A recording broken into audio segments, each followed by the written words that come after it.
Hey folks, it's Dr. Sam, and I want to welcome you to another EyeClarity Podcast. We have a special show today. I was interviewed by Marsha McCulloch, who's a blogger for Vitacost, and so I wanted to bring her in on the call, and I hope you enjoy the show. What would you tell consumers as far as how continual screen use affects our eyes or just all of our digital devices and staring at them so much? Well, it's certainly, since the COVID pandemic, I think that I'm seeing more and more people with complaints. I mean, a variety of complaints: blurred vision, double vision, dry eye redness, neck and shoulder pain. And the severity depends on, of course, how long you're on your digital device. I just saw a teacher that came to see me, and she has been teaching online 8 hours a day. And, she's just having this accumulated eye stress, and her prescription is getting worse. And she's very worried about it. And the syndrome is actually called the computer vision syndrome. And this was coined by the American Optometric Association. And so it's a growing problem. Fatigue, people are not getting outside as much. So there's the EMF pollution, there's the blue light issue we can get into. So it's definitely taking a toll on our eyes. And I've laid out a lot of things that people can do to take better care of themselves. We can get into that, but you've identified a really important trend that I don't think is going to change anytime soon. Right, I agree. And so you mentioned blue light. What should people know about blue light in terms of device usage and how it can affect their eyes?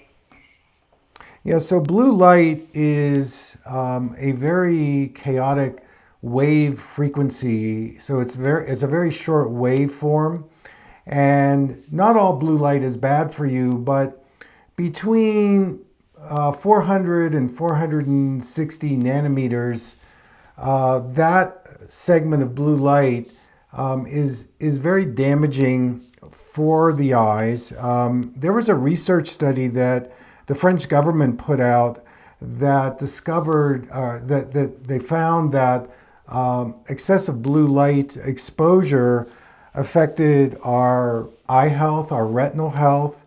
It can accelerate things like macular degeneration, dry eyes, and this is across the board: phones, tablets, computers, LED light, TV. That blue light exposure, at the very least, is going to cause an accelerated form of eye strain and eye fatigue. And we also know that blue light, especially if you're exposed to it after 6 p.m., suppresses the melatonin production, which is important in our sleep cycle. So, blue light is definitely a very important piece to the puzzle. And that's why I recommend a couple of things. First of all, I think it's important to wear a blue blocker pair of glasses. That deflects the highest amount of blue light. You can also get things on your digital devices that also deflect some of the blue light. And then there are some dietary things that you can also do. There's carotenoids like the lutein, zeaxanthin, astaxanthin. These are plant-based. Well, astaxanthin is more of a marine-based, but their carotenoids are antioxidants that protect the macula from things like ultraviolet radiation and blue light exposure. So we're back to the more, eating the green leafy vegetables. I actually like the rainbow diet of, the fruits and vegetables that are important as antioxidants that support eye health and reduce oxidative stress and inflammation. And I believe that blue light is one of those factors coupled with stress, visual stress, that creates a deterioration in your eyesight and vision. Right, okay. And with these blue blocker glasses, so is a person supposed to look for for blue blocker glasses that specifically block like that 400 to 460 nanometer range?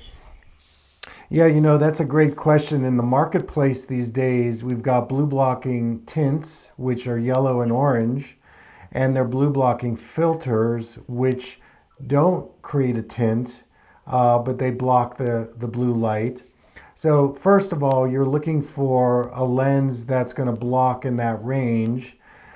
My research found that my patients would come in and they'd say, I have the tint and it makes things too dark. It also creates an imbalance of color getting into the eyes, and it dilates the pupil too much, which negates what we're trying to do, because if you have a dilated pupil, then more of the bad light is going to get in.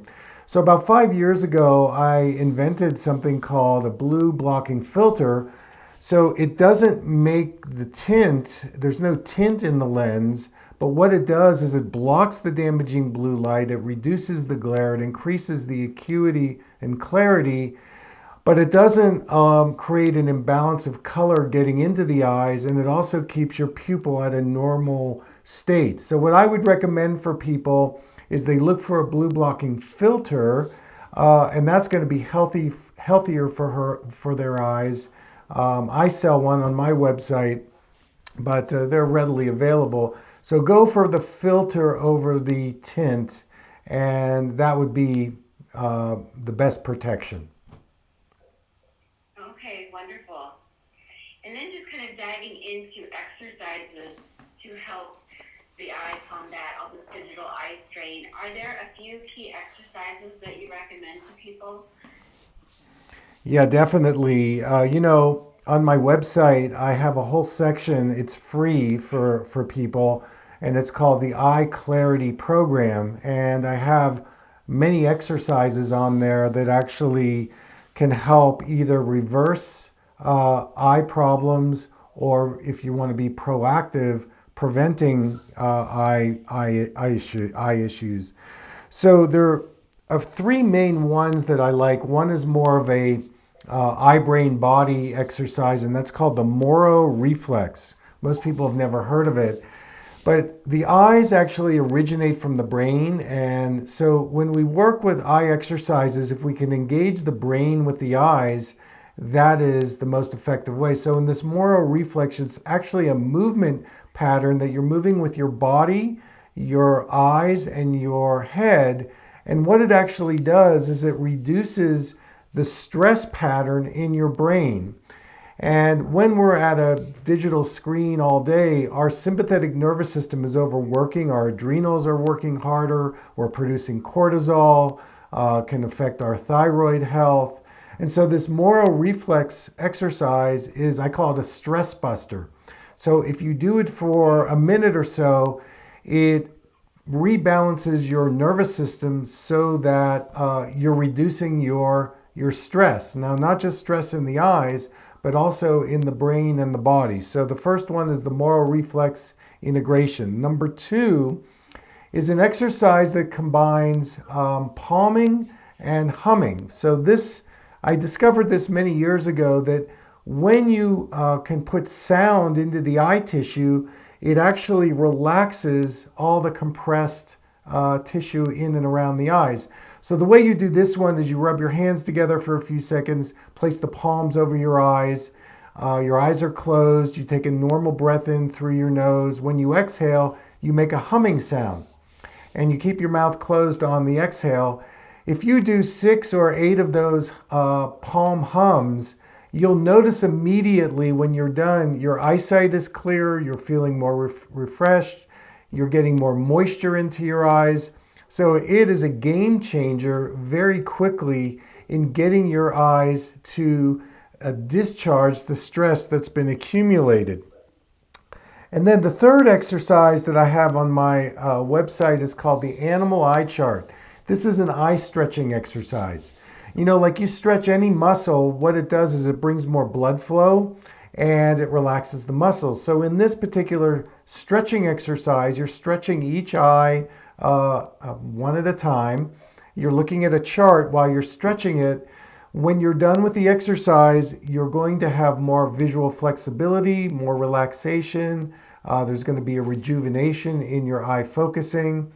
And so if you take a few minutes throughout the day and do these exercises, you're going to be able to recharge your eyes and regenerate the debilitating effects that the screen time has by interrupting your workday by doing these eye exercises. And they work really, really well. And so how, if someone's sitting at a computer, let's say 8 hours a day, how often should they do these exercises? Well, I would say once every 2 hours would be, a great program. And then the second thing that I would add here is something called the 20-20-20 rule. And this one you do every 20 minutes. Every 20 minutes you look up and out at 20 feet and you do that 20 seconds. So when you release your focus at, the screen and you look at 20 feet, you immediately release the muscles into a more relaxed state. And if you do that every 20 minutes, you just need to do it for 20 seconds. It again breaks that repetitive eye movement pattern that we get into. You've probably done this, I know I have, where you get so engaged in what you're doing that 2 or 3 hours go by and you're still staring at the screen. So you put a little timer on, and every 20 minutes you just take a break, you look up and out, and that's another really easy way to just break the cycle of the eye stress that starts to accumulate when you do a lot of screen time. Okay. And all of these exercises you discussed, are those also all appropriate for children? I just did a blog. It was a 3-part blog on children taking care of their vision through with all the online schooling that we're doing. And in this blog, I talk about these exercises are the best ones for kids. So absolutely. A couple other things about kids, just briefly. There are glasses that kids can wear. I call them stress relieving lenses. And if you go to a holistic eye doctor, he or she can calculate what is the best lens for up close. Now, this is very different than a regular eye exam where you're looking at a chart at 20 feet and you get a lens that corrects the blur for 20 feet. This particular lens is calculated based on a child's focusing response. And once you figure that out and you give them that lens, it's a very low magnification lens. You put the blue blocker in there. It actually can help reduce myopia and astigmatism. It helps prevent those things because it relaxes your eyes. It gives you more peripheral vision.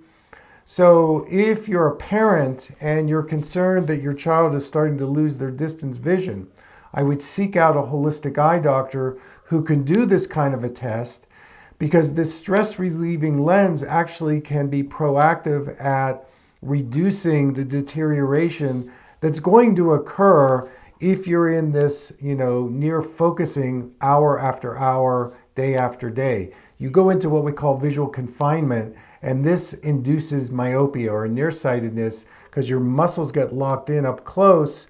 And then when you go get a distance prescription, that's just treating a symptom. This approach is actually being proactive. It treats the cause and it prevents myopia from occurring. Okay. And are stress-relieving lenses also appropriate for adults? Absolutely. Now, the tricky part is that for adults, if they're wearing a distance prescription already, what they can do is they can talk to their eye doctor about getting some type of a reduced prescription or a second prescription that would be calculated based on the computer or tablet or whatever. Now, if it's an adult who doesn't wear a distance prescription, then the calculation becomes a little easier and this stress relieving lens would be appropriate.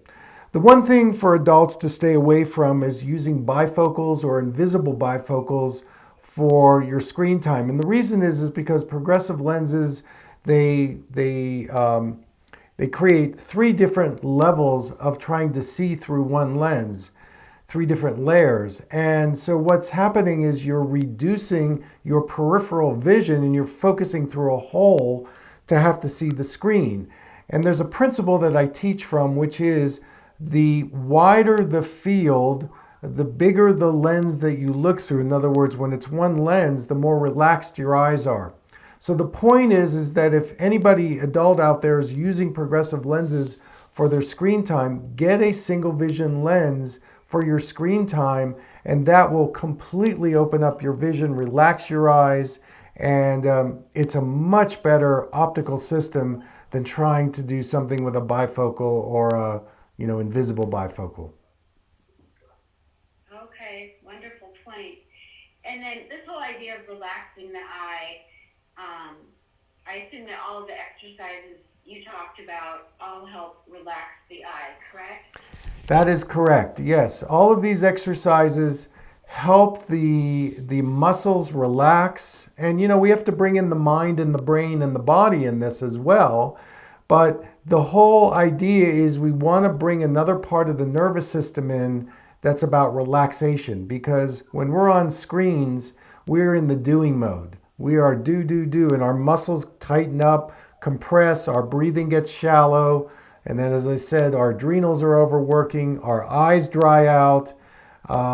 So these exercises are meant to bring more relaxation to us, and it'll help us sustain our ability to stay on the screen without all the symptoms that occur at the end of the day.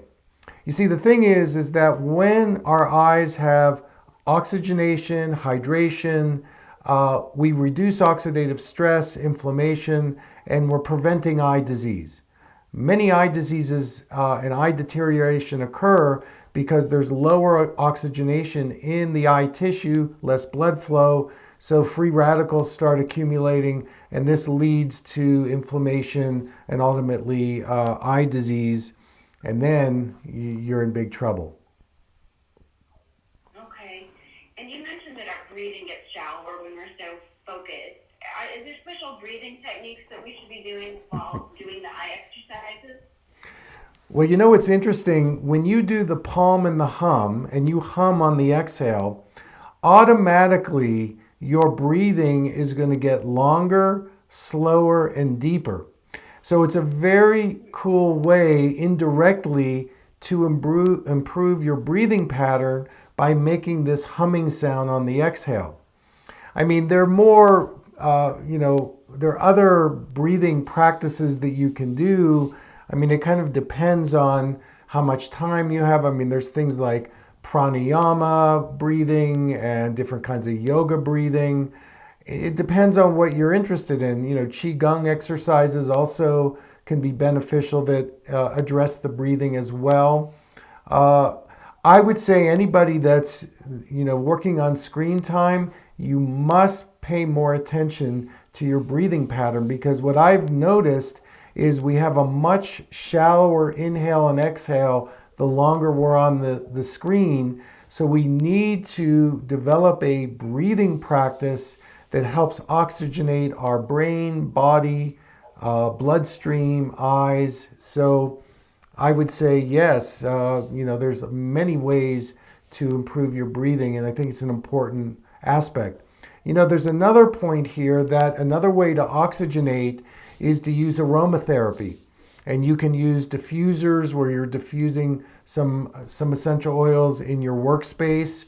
And in certain cases, you can use aromatherapy on your body, like things like eucalyptus or tea tree. These are highly oxygenating, and if they're high quality, they're not adulterated. Essential oils is another very cool tool that helps us oxygenate our eyes, brain, and body. And if people are attracted to that, they can use that technique as well. Okay, that's fascinating. So are there certain oils you would diffuse? Would you diffuse the eucalyptus and tea tree oil that you mentioned, or something else? Well, I might do kind of a more calming essential oil like lavender, or you could do say something like bay laurel or laurel leaf. So in other words, find an essential oil where you find the aroma pleasing. And, we know that lavender universally can help bring more peace and calming and less anxiety. And that's one that people, if they're not used to aromatherapy, lavender is one that, I know this one, it's familiar. So those would be, just the short list. And just find something that, feels good to you and you like the smell, and then you're good to go, especially in the diffusing part of it, because that you can, if you're in a, workspace, you can run that, and it does bring your heart rate down and it improves your breathing. And so that's a really easy technique for support. Okay, wonderful. And are there any other tips you would like to offer as far as helping people relieve digital eye strain that we haven't already talked about? Well, I would be remiss to speak at least for a moment about eye drops. Now, not all eye drops are created equally. In fact, most eye drops that are in the pharmacy, with all the preservatives in them and the fact that they actually dry your eyes out even more. And then there's the pharmaceutical drops, which may help for symptoms, but there's other side effects. You're looking for a natural eye drop. Now, one that I use that I have developed is called MSM, and this is a sulfur-based eye drop. Sulfur is the third leading trace mineral found in the body. Sulfur helps us with inflammation, detoxification, it's moisturizing. So I've been able to put it into an eye drop, and people love it for all their digital time. You can get two percentages. I've made a 5% and a 15% MSM. So that's one idea. Another idea would be to do homeopathic eye drops. So probably the two famous companies are Optique and Similacin. The key is that when you're using these natural eye drops, wash your hands. And there's two techniques that I recommend. One is called the eye bath, and it's better to do this where you're lying horizontally, your eyes are closed, you take the bottle and you run the drops along the eyelashes, your eyes are closed a few times, and then you immediately open your eyes. You're going to get 6 to 8 drops immediately into your eyes.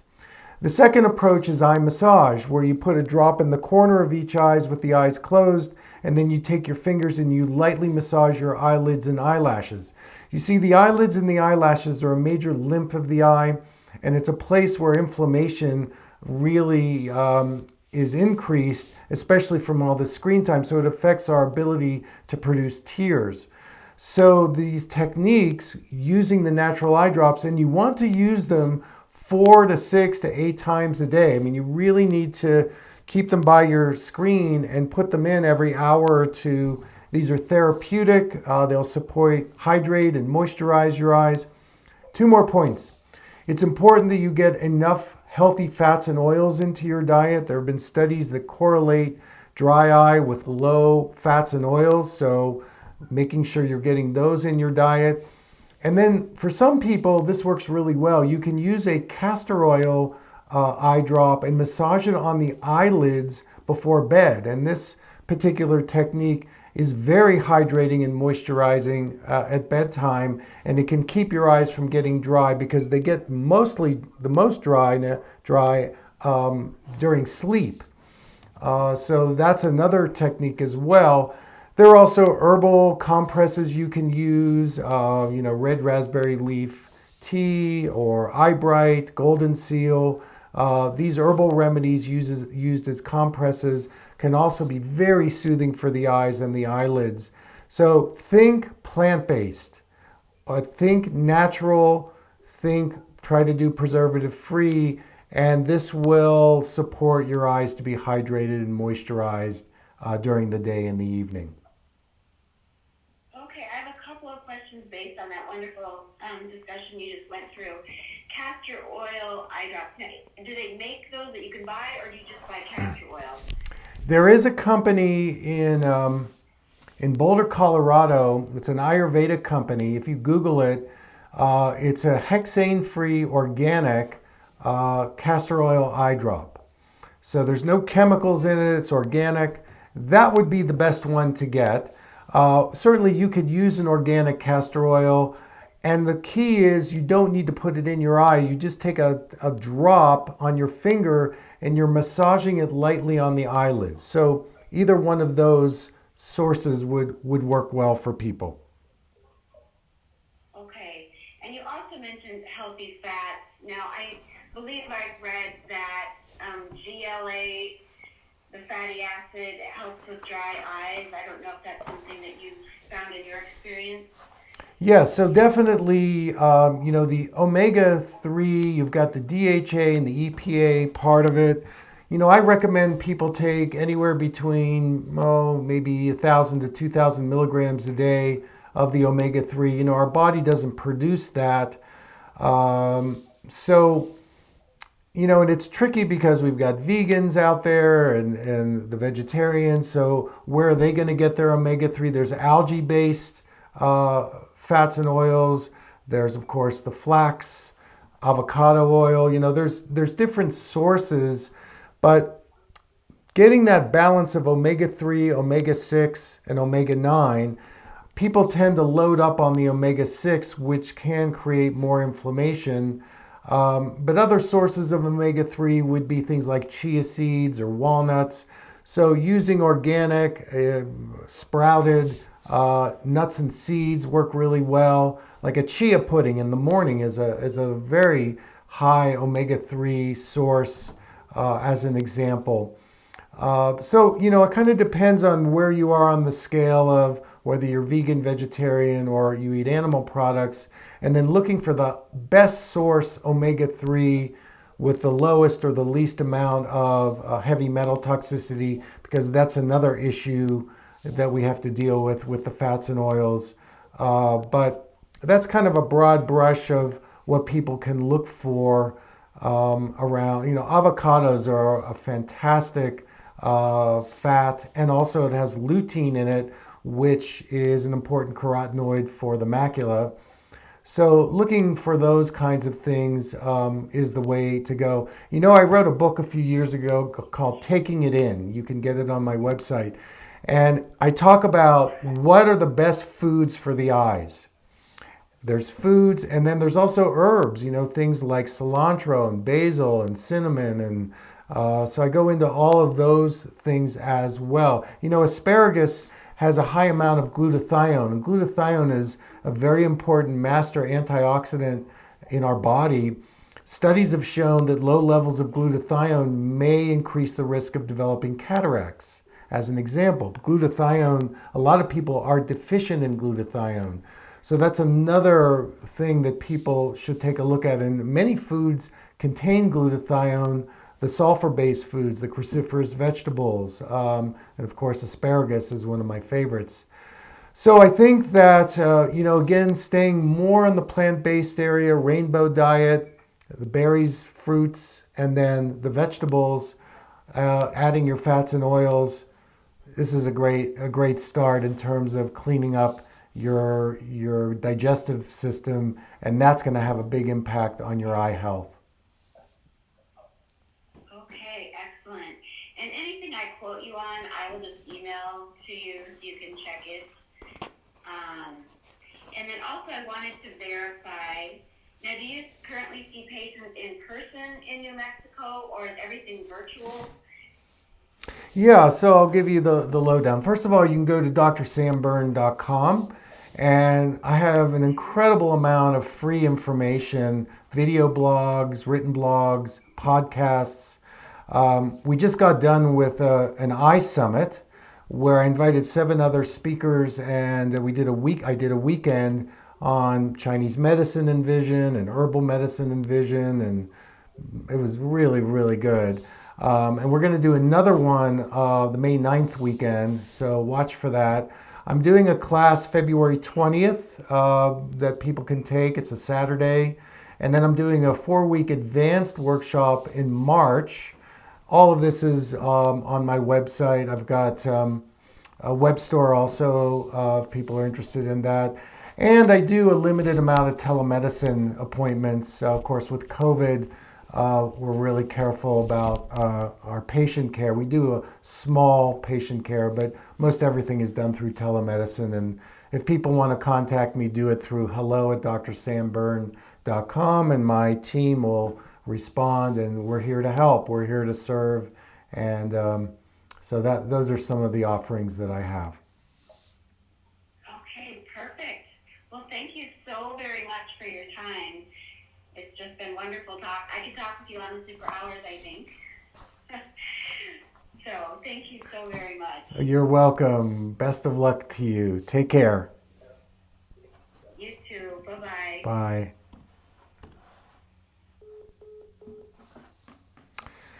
So that's a wrap, ladies and gentlemen. I want to thank you so much for joining us today on the podcast. And if you need any more information, you know how to reach me. And until next time, take good care.